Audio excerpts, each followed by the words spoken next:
Alright, so here we have another application. From Boise to Twin Falls is 129 miles. So if you're on a map, Twin Falls is down here somewhere. And Boise's over here. Okay, and they're saying that is about 129 miles. The distance from Twin Falls to Lewiston, now Lewiston's up in northern Idaho, is 425 miles. Use the triangle inequality theorem to find the range of possible distances from Boise to Lewiston. So this length here, what is the range of distances we could have here based on, it would depend on what angle we went to Boise, from Boise to Lewiston at, would change our distance. We're assuming we could just fly and not have to use roads. Okay, so let's take a look at that. Well, we know that any two sides of a triangle have to be added to be bigger than the third side. So our 425 plus our 129 has to be larger than that third side of n. Likewise, the 425 plus that side n has to be greater than 129, and the 129 plus our n has to be greater than 425. Well, notice this one here, 425 is already bigger than 129, so if I add anything to it, it's still going to be bigger. So again, this is the one that gives you a negative answer and doesn't really help out a lot. But we do need the other two, so let's solve those. So here I just need to add 425 and 129.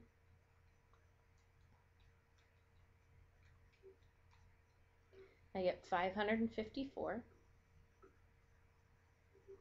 Okay, so that's my upper range.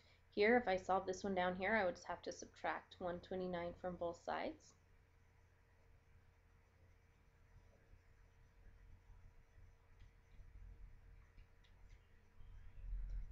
And I get 296. That's the lower range. Okay, so we know that the distance has to be smaller than, or excuse me, bigger than 296 and smaller than 554.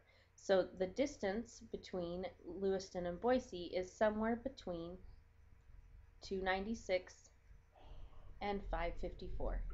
Again, another way we could write that is with inequality signs. The number is between 256 and 554.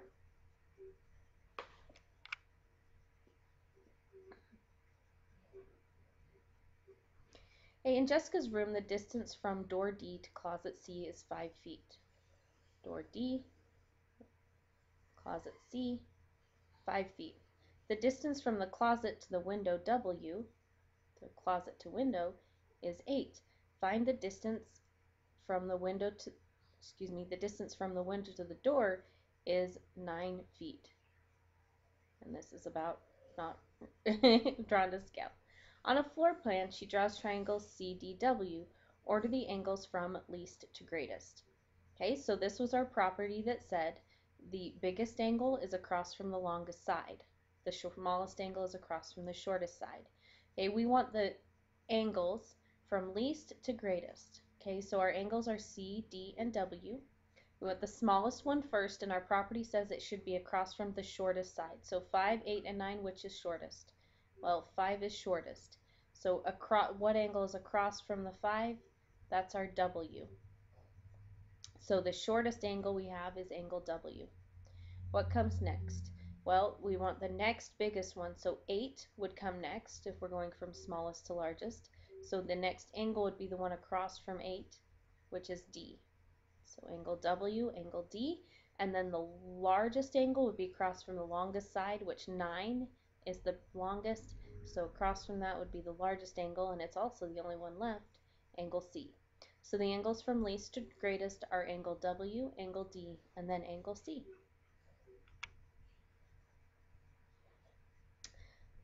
The length of the base of an isosceles triangle is 12.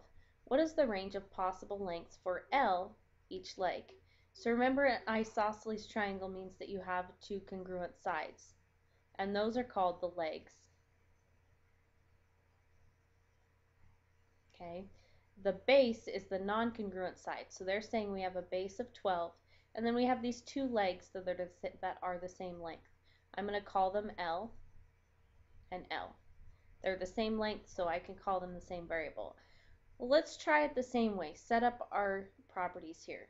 So two sides, L and L, whatever they are, have to be larger than 12 when we add them together.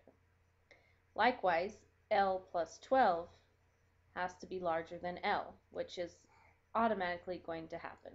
Okay, because since L and L are equal, and then we have, again, we would have L plus 12 is greater than L if we set up our final one. Let's solve up here. L plus L is 2L is greater than 12. Solve for L, it's times 2, so we do the opposite and divide by 2. We get L is greater than 6. Okay. Next, if we solve this one, I would subtract L from both sides and see what happens is something weird. I get 12 is greater than 0, so this one doesn't help me at all. And finally here, I do the same as subtract L from both sides, and I get 12 is greater than 0, which we know helps us none. So really the only thing we know is that our leg L has to be greater than 6.